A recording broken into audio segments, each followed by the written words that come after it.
Hello everyone, tell toast پر واپس خوش آمدید۔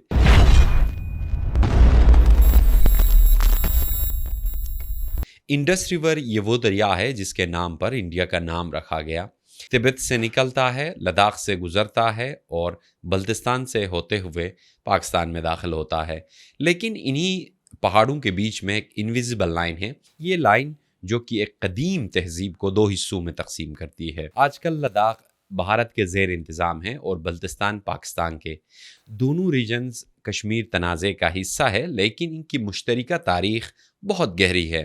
یہاں کی تاریخ پتھروں پر، مونسٹریز کے والز پر اور عوامی فوک سٹوریز میں جو برف سے ڈکے چھوٹے چھوٹے میں اب بھی گونجتے ہیں۔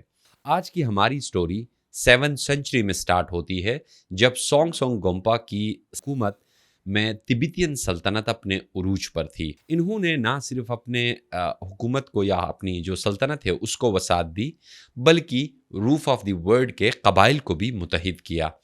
ان کی موٹیویشن اسٹریٹجک کے ساتھ ساتھ اسپرچوالٹی پر بھی مبنی تھی۔ انڈیا سے لے کر سنٹرل ایشیا تک ٹریڈ روٹس پر کنٹرول حاصل کیا انہوں نے، اور ساتھ بدھزم کے نئے اپنائے گئے عقیدے کو بھی پھیلایا۔ احمد حسن دانی اور توچی اس مغربی توسیع کے بارے میں ذکر کرتے ہیں اور کہتے ہیں کہ لداخ اور بلتستان 7 سنچری کے اندر کلچرل مراکز کے ساتھ ساتھ یہ ٹریڈ سینٹر بھی بنے تھے۔ مزید کہتے ہیں کہ ان کی ایکسپینشن صرف زمین کو فتح کرنا نہیں تھا، بلکہ انہوں نے مختلف ثقافتی دنیاؤں کے درمیان پہلی دفعہ پہاڑی سرحدیں متعین کی تھی، جس میں ایسٹ کی طرف تبت، ویسٹ کی طرف کشمیر اور اس کے بیچ میں بلتستان اور لداخ، یہ 2 ریجنز آتے تھے۔ یہاں ایک دلچسپ حقیقت یہ ہے کہ لداخ اور بلتستان میں آج استعمال ہونے والی تبتین رسم الخط سونگ سونگ گومپا کے دور میں تخلیق ہوئی، جو کہ گپتا اسکرپٹ سے اخذ کیا گیا تھا۔ جب 9 سنچری میں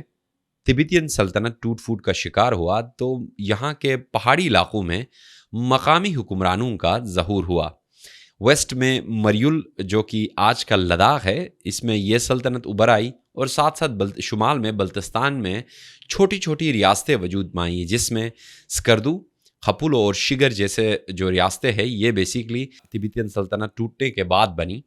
اور یہ صرف ایک ثقافتی مرکز نہیں تھا، بلکہ یہ ایک پولیٹیکل سپیس بھی کریٹ ہوا ان ریجنز کے اندر، اور یہ سارا کا سارا تبتین ثقافت اور زبان پر گہرا اثر رکھتے تھے۔ ایچ فرینک اور لداخ کرونیکلز کے مطابق ان ریاستوں کے درمیان نمک، پشمینہ اور ریشم کی تجارت ہوتی تھی۔ یہاں ایک اور دلچسپ حقیقت یہ ہے کہ اسلام قبول کرنے کے بعد بھی تبتین زبان نے اپنی تبتین قواعد و رسم الخط کو محفوظ رکھا، جو آج بھی اس مشترکہ ماضی کی زندہ نشانی ہے۔ 14 سنچری میں فارسی اور کشمیر کے اسکالرز کی لہریں بلتستان تک پہنچی۔ مقامی لوگوں نے اسلام قبول کیا، خاص طور پر نور بخشیہ سلسلہ، جو کہ ہارمنی اور انٹروسپیکشن جیسے بدھ مت کے قدیم اقتدار سے ہم آہنگ تھا۔ مگر ریلیجن نے تاریخ کو مٹایا نہیں، بلکہ اس میں جذب ہو گیا۔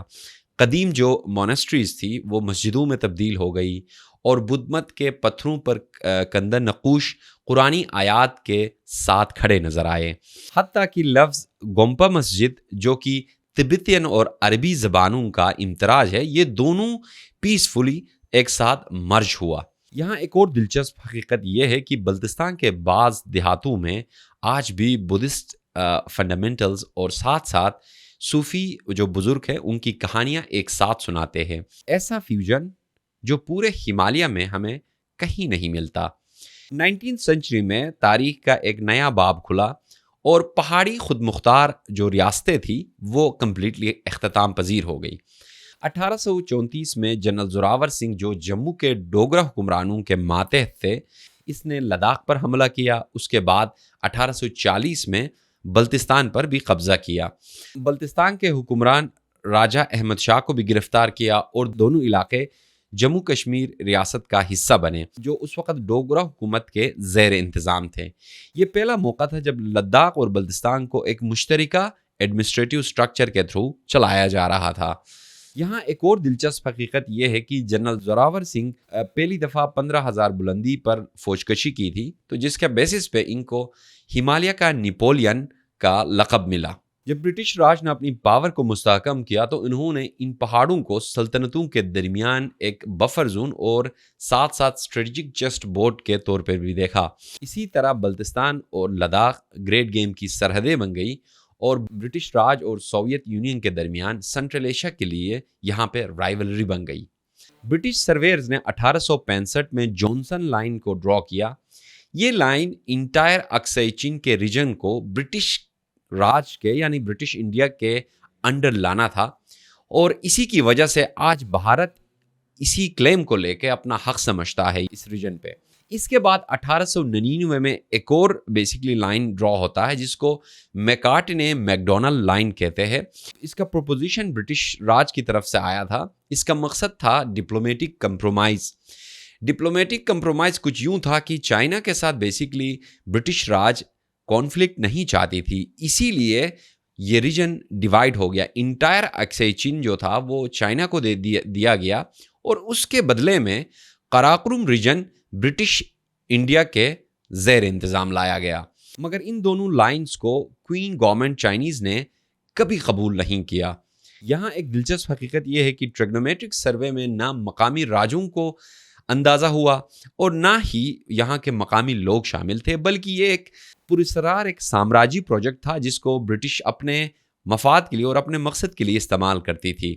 1947 میں جب برصغیر تقسیم ہوا تو اس وقت جموں اینڈ کشمیر کو بھی یہ ایک پروویژن تھا کہ یا تو یہ پاکستان کے ساتھ الحاق کرے یا بھارت کے ساتھ یا انڈیپینڈنٹ ریاست کے طور پہ بھی رہ سکتا ہے. مگر اس وقت مقامی جو حکمران تھے جموں کشمیر کے وہ ڈوگرا تھے اور ساتھ ساتھ جو پاپولیشن تھی وہ زیادہ مسلمز تھے, تو اسی وجہ سے کوئی سالڈ قسم کا ڈیسیجن نہیں ہوا جس کے بیسس پہ جنگ چھڑ گئی اور 1949 میں بیسیکلی جنگ بندی کا معاہدہ ہوا جس کے بیسس پہ لداخ بھارت کے زیر انتظام آ گیا اور اسی طریقے سے دوسرے جو ریجنز تھے وہ پاکستان کے زیر انتظام آئے. مگر اس کے باوجود دریائے سندھ آج بھی اس کے درمیان بہتا ہے مگر مقامی لوگ اسے عبور نہیں کر سکتے. اسی طرح فیملیز ڈیوائیڈ ہو گئے, مونسٹریز جدا ہو گئے اور ایک قدیم جو وحدت تھی وہ ٹوٹ کر رہ گئی. یہاں ایک اور دلچسپ حقیقت یہ ہے کہ سیاچن گلیشیئر جو لداخ اور بلتستان کے درمیان آتا ہے, یہاں تقریباً 50 ڈگری سینٹی گریڈ سے کم درجہ حرارت میں بھی یہاں فوج رہتے ہیں اور یہ پاکستان اور انڈیا کے درمیان ایک بہت بڑا بیٹل گراؤنڈ بھی رہا ہے.